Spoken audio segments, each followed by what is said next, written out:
করি কিংবা এই নিয়ামতের যদি না শুকরিয়া করি, এই নিয়ামত আমাদের কাছ থেকে তুলে নেওয়া হবে।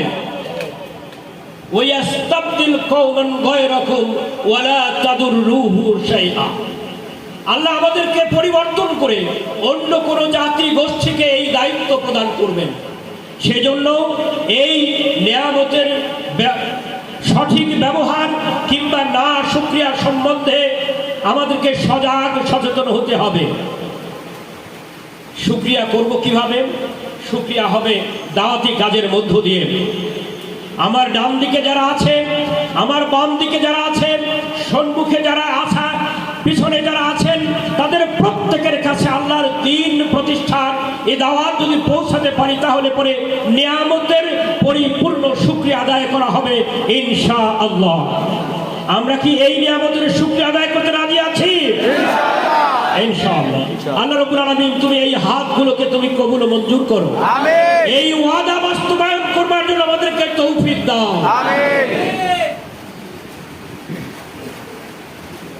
এই শুকরিয়া এবং মুক্ত পরিবেশ থেকে ইসলামী বিপ্লবের প্রস্তুতিটা হচ্ছে ব্যক্তির আমলে পরিবর্তন করব, ব্যক্তিকে জান্নাতের উপযোগী করব, আর এই রাষ্ট্রকে ইসলামের আলোকে পরিচালিত করবার জন্য উপযুক্ত পরিবেশ তৈরি করব, অর্থাৎ ইসলামী রাষ্ট্র কায়েম করব ইনশাআল্লাহ।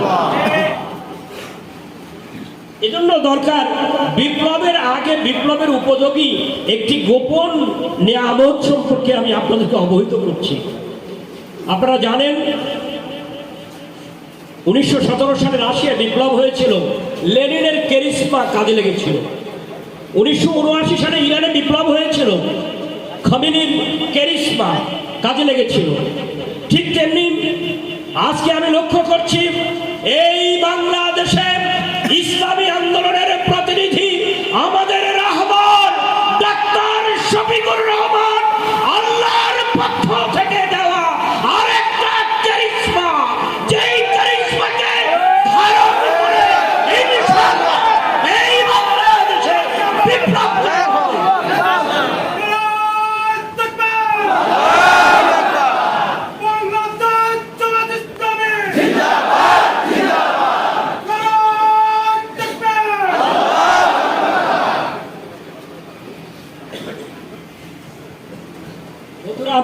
বন্ধুরা, আমরা